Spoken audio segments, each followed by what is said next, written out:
Good morning তো guys মানে আমাৰ ঘৰৰ ওচৰত মানে মানুহৰ ঘৰত বৰ্তমান অজগৰ সাপটা ওলাইছে আৰু মানে এই অজগৰ সাপটো আজি 2-3 দিনৰ পৰা পুৰা উপদ্ৰৱ চলাই আছে আৰু বলক তেলে অজগৰ সাপটো মানে ৰেস্কিউ কৰা মানুহ মাতিছে তো বলক যাওঁ কেনেকৈ ৰেস্কিউ কৰে মানে কি নহ'ব সকলোখিনি দেখাম আপোনালোকক আৰু অজগৰ সাপটো যথেষ্ট ডাঙৰ মই কিনাত ফটোখন লগাইছোঁ ফটোখন চাই পেলাই আপোনালোকে অনুমান কৰি লওক কিমান ডাঙৰ এটা অজগৰ সাপ হ'ব পাৰে সেইটো তো বলক তেলে চাওঁ আৰু যাওঁ আৰু অজগৰ সাপটো ময়ো চাইছোঁ আপোনালোকক দেখুৱাইছোঁ কেনেকৈ তাক ধৰে কি কৰে কি নকৰে সকলোখিনি চাই পাৰিব তো বলক ভিডিঅ'টো আৰম্ভ কৰোঁ বলক এণ্ড গাইজ সাপটো মোৰ মুখাতে আছে আপোনালোকক দেখুৱাইছোঁ জুম কৰি পেলাই চক জুম কৰি পেলাই আপোনালোকক দেখুৱাইছোঁ এণ্ড মানে এইটো সাপটো মানে এতিয়া ৰেস্কিউ কৰিবলৈ মাতি অনা হৈছে আমাৰ সৰ্প বন্ধু পাৰ্থ হাজৰিকা দা এইফালে দেখিছে আপোনালোকে পাৰ্থ হাজৰিকা দা গৈছে ধৰক সাপটোৰ ওচৰলৈ একদম মানে ভয় লাগে আৰু কিছুমান মানে নালাগে কাৰণ মানে সাপ বস্তুটো মানে মই যথেষ্টখিনি মই ভাল পাওঁ আৰু মানে সেইকাৰণে চাগে মোৰ বহুত ভয়টো নাইকিয়া হৈ গ'ল আৰু যদি লগত যদি এনেকুৱা এজন মানে ভাল যদি মানে স্পেচিয়েলিষ্ট মানে যদি প্ৰফেচনেল মানুহ থাকে তেতিয়াহ'লে মানে ভয়টোতো নাথাকে অলপমান মানে বেকলে মোক গুচি যাবলৈ কৈছে কাৰণ মানে সাপটোৱে ঘপককৈ এটেক কৰিব পাৰে ন এণ্ড মই চিন্তা কৰিছোঁ অজগৰ সাপৰ বিষ নাই কিন্তু মানে যদি মানে কামুৰে তেতিয়াহ'লে মানে একদম ঘাঁ লাগি যায় তো সেইটো কাৰণে অলপমান মানে সাৱধান হ'বও লাগিব ইমানো সাৱধান নহ'লে নহ'ব তো বোলো মানে কেনেকৈ হেৰি ৰেস্কিউ কৰে কি নকৰে সকলোখিনি চাই দেখুৱাইছোঁ আপোনালোকক বলক দেখুৱাইছোঁ বিচাৰি আপোনালোকক চক এণ্ড গাইজ এইফালে দেখিলে কেনেকৈ সাপটো উদ্ধাৰ কৰিলে দুখনমান মই ফটো লগাই দিছোঁ আপোনালোকে ফটোখন চাই লওক কেনেকৈ আনিছে এনেকৈ চক টানি আনিছে দেখি দিছেনে মানে তাৰ নেজডাল ধুবলৈ পুৰা টানি আনিছে আৰু মানে একদম পুৰা মুখখনত পুৰা পাক খুৱাই দিছে মানে লতাত দেখিছে কিমান একদম লতাই পুৰা পাক খাই গৈছে তাৰ গাটো চাই লওক দেখুৱাইছোঁ ধুনীয়াকৈ একদম মানে বেলেগ একদম যিখিনি কিমান ডাঙৰ চকটো কিমান ডাঙৰ এটা অজগৰ সাপ দেখিছে ন গাইছ বহুত ডাঙৰ হয় আৰু মানে ফাৰ্ষ্ট টাইম আমাৰ গাঁৱত মানে অজগৰ ফাৰ্ষ্ট টাইম ওলাইছে ইমান ডাঙৰ অজগৰ আগতে পোৱালিও অজগৰ এটা ওলাইছিলে মানে পোৱালি একেবাৰে পোৱালি বহুত ডাঙৰ একদম আৰু এই সাপটোৱে হেনো মানে কণী পাৰিলে বাৰী কি হ'ল সময়ফালে আপোনালোকে শুনিয়ে লওক মইনো কিমাননো কমাওঁ চাওক টানি আনিছে চক টানি আনিছে মূৰটো চক দেখিনে কেনেকৈ ৰাম কেনেকৈ চাইছে নাকি আহিছে কেনেকৈ চাইছে দেখিছে একদম মুখখন মেলি পৰা কামিবলৈ আহিছে তাহাঁতে ভয় খায় ন এইফালে চক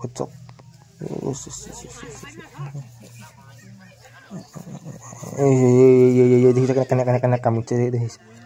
নহয় দেখিছে এটেক কৰিবলৈ মানে ইমান হেৰি হৈ আছে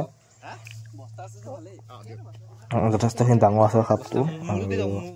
যথেষ্ট ডাঙৰ বহুত ডাঙৰ হয় আৰু চব এনেকৈ দেখিছে গোটেই সাপটো কিমান ডাঙৰ দেখিছেনে আৰু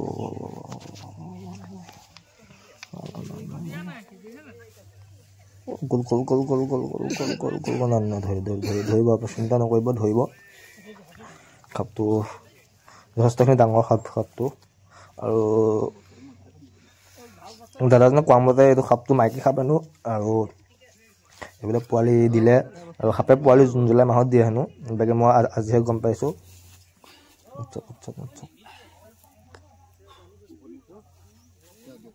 মাথাটো এনেকৈ হেৰি কৰিও নি আপুনি সাপ কামি দিব হা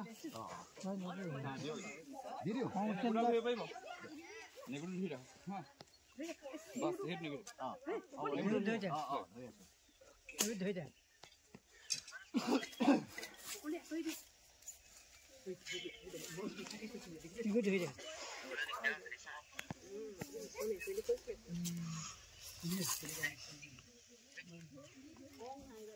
হৈ গ'ল বাস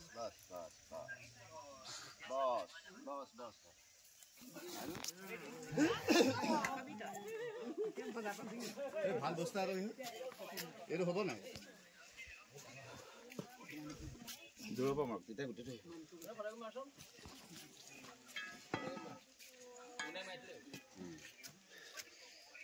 এ দাঁত চক ওপৰে তলে দাঁত গালিছে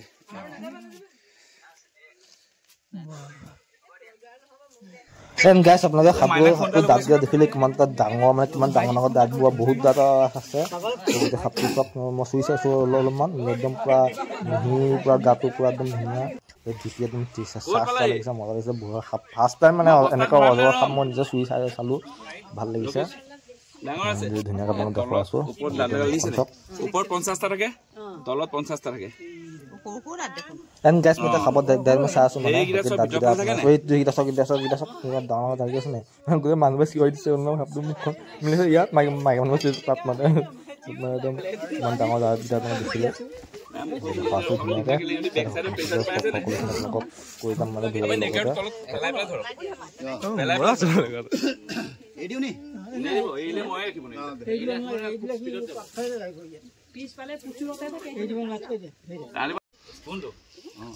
শেডুল 1 হয় জগৰটো হ'ল শেডুল 1ত পৰে আগতে আছিল 7 বছৰ দলিতা যাবজীৱন হ'ল খাপটো মাৰিলে যদি আঘাত পায় বা ইয়াৰ যদি ডেড বডিয়াত ললেহেঁতেন ইয়াৰ পোষ্টমৰ্টম হ'লহেঁতেন ৰঞ্জিতা ফোন কৰি আছিলে ঐ লোৱা শুন খাপ মামকে থাকা নহয় শুনি ল খাপ মাৰিলে এতিয়া হাফ চব শেডুলত শুনিলি এতিয়া হাফ মাৰি আছে আপোনালোকৰ অজগৰটো দেখিলে নাই এনেকুৱা ডাঙৰ অজগৰ দেখিলে নাই আমাৰ গাঁৱতে ওলাইছিলে আৰু যিহেতু ধোৱা হ'ল আৰু তো কালিৰ পৰা ওলাই আছিলে আমাৰ গাঁৱত আৰু কালিৰ পৰা মানে পূৰা উৎপাত দি আছিলে আৰু ধৰা হ'ল বৰ্তমান এতিয়া অজগৰটো অকণমান চুই মেলি চালোঁ বাকী দেখুৱা আছোঁ বলক আৰু কিবা হ'ব দেখুৱা আছোঁ বলক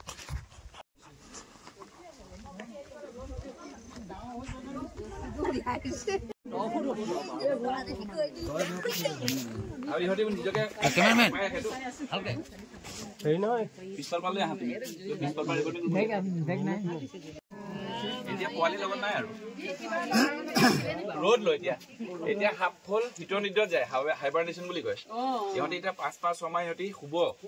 ইহঁতি ৰাতিপুৱা প্ৰথম ৰ'দটো ল'বৰ কাৰণে এনেকে গছৰ ওপৰত ৱালৰ ওপৰত পৰি থাকিব এই ৰ'দটোৱে তাহাঁতক হজম কৰিবলৈ মানে কালি যিখিনি খাইছিলে সেই বস্তুখিনি হজম হয় তাৰমানে অমিত দা কালি দেখাটো হয় নহয় কালি দেখাটো একেটাই মানে এটা কৈছোঁ মানে অজগৰ সাপে দাদাজনে কোৱা মতে অজগৰ সাপে হেনো মানে কণী পায় জুন জুলাই মাহত আৰু মানে অজগৰ সাপে কণী পৰাৰ পিছত এতিয়া মানে যিহেতু এই ছিজনটোত 5-6 মাহমান অজগৰ সাপে একো নাখায় বোলে আৰু ইহঁতি যিমানখিনি খালে সেইখিনি মানে হজম কৰে আৰু যিহেতু ইহঁতৰ মানে লিভাৰটো বহুত সৰু লিভাৰ তো সেইটো কাৰণে ইহঁতৰ মানে হজম কৰিবলৈ অলপমান মানে টাইম লাগে তো সেইটো কাৰণে এই বাকী ছমাহ মানে ইহঁতি হজম কৰে যিখিনি খালে দেখুৱা যদি ধুনীয়াকৈ এণ্ড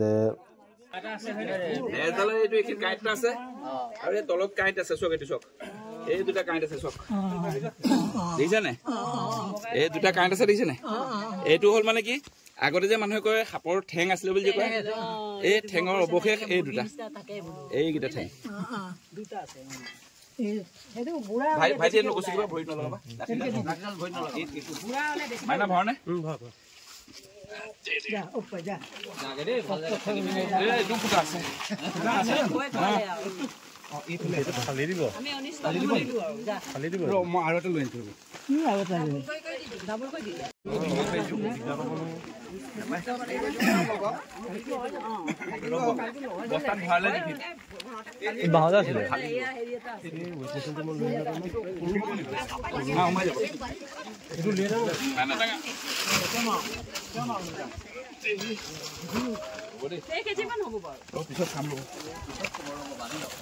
ভৰাই লওঁ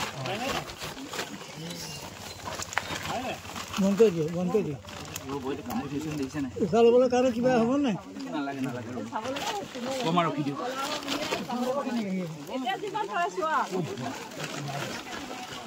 উশাহ ল'ব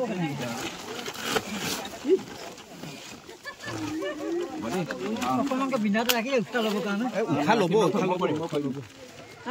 ল'ব মই কৰিম ৰ'ব মই কৈছোঁ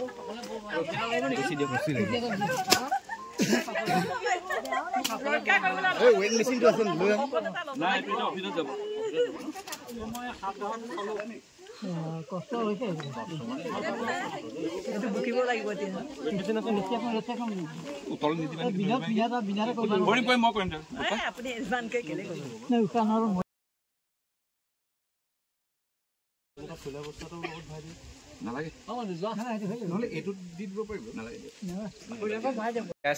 ঘৰ পালোহি আৰু মানে কিমান ডাঙৰ এটা অজগৰ সাপ ধৰিলে আপোনালোকে দেখিলে আৰু মানে এটা কথা কিন্তু কৈ দিছোঁ যে আপোনালোকে যদি কিমান যে অজগৰ সাপ পাওঁ বাদ দিয়ক বাকী এইটো কথা আপোনাক কৈছোঁ যে অজগৰ সাপেই হওক বা যিয়ে নহওক যদি আপোনালোকৰ যদি মানে ওচৰে পাজৰে যদি ওলায় তেতিয়াহ'লে মানে মাৰপিট নকৰিব, নেমাৰিব, তেওঁক মানে তাৰ মানে অঁতৰাই পঠিয়াই দিবলৈ চাব। আৰু যিহেতু মই জীৱ জন্তু বহুত ভাল পাওঁ, সেইদিনাখন মোৰ ঘৰতে এটা ধুনী ফিট এটা ওলাইছে 10 মন, তাক মই ধুনীয়াকে বস্তাত ভৰাই পেলাই আমাৰ এইফালে অলপমান দূৰত মই এৰি থৈ আহিলোগে। আৰু চাবলৈ গ'লে ধুন্দুলি ফেটি হওক, ধুন্দুলি ফেটি বা মুচুৰা সাপ এইবোৰ মানুহৰ ঘৰত থাকিব লাগে। এণ্ড মানে ধুন্দুলি ফেটিটো আমাৰ ভঁৰাল ৰখীয়া বুলি কয়, আৰু মুচুৰা সাপটো থাকিলে ভাল বুলি কয়। মানে সৰু ল'ৰা ছোৱালী থাকিলে মুচুৰা সাপ থাকিলে ভাল বোলে। মুচুৰা গুমটো একো মানে আপোনালোকে ভয় নাখাব। আৰু এটা কথা কিন্তু কৈ দিছো, বহুতো মানুহে সাপে খুটিলে ভয় কৰে। তো সাপে খুটিলে যদি আপোনালোকে ভয় কৰে, তেতিয়াহ'লে সি মানে বেছি ৰিয়েকশ্যন কৰে মানে তো সাপে যদি আপোনালোকক দি খুটে, ভগৱান নকক যদি সাপে আপোনালোকক খুটে, তেতিয়াহ'লে ভয় নকৰিব আৰু ডাইৰেক্ট আপোনালোকৰ ওচৰে পাজৰে যি মানে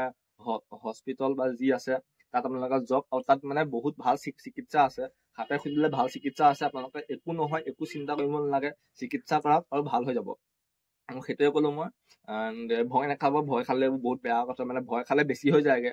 এণ্ড সেইটোৱে ক'লো। বাকী ভিডিঅ' চাই কেনেকুৱা পালে ক'ব। আৰু যদি আপোনালোকে সাপ ওলায়, তেতিয়াহ'লে আমাৰ এতিয়া সাপ ধৰা যিজন মানে প্ৰফেচনেল, তো তেওঁৰ লগত মানে সংযোগ কৰিব, তেওঁলোকক দিব। মই নম্বৰটো, মই কণ্টেক্ট নাম্বাৰ মই তলত দি দিছোঁ, নহ'লে মই ডেছক্ৰিপশ্যন বক্সত মই দি দিছোঁ তেওঁৰ কণ্টেক্ট নাম্বাৰটো। তেওঁক কণ্টেক্ট কৰিব আৰু দেন চাব সকলোৱে, ভাল লাগিব। এণ্ড ইয়াকে আছিলে আজি ভিডিঅ'টো, কেনেকুৱা পালে চাই পেলাই ক'ব। এণ্ড আকৌ এটা নতুন লগ পোৱাৰ প্ৰতিশ্ৰুতিৰে আজিলৈ আহিলোঁ, বাই বাই। এণ্ড যোৱাৰ সময়ত চেনেলটো শ্বেয়াৰ কৰক, এই ভিডিঅ'টো শ্বেয়াৰ কৰক, যিমান পাৰে সিমান শ্বেয়াৰ কৰক। এণ্ড ছাবস্ক্ৰাইবটো কৰি দিব, লাইক কৰিব। Bye bye.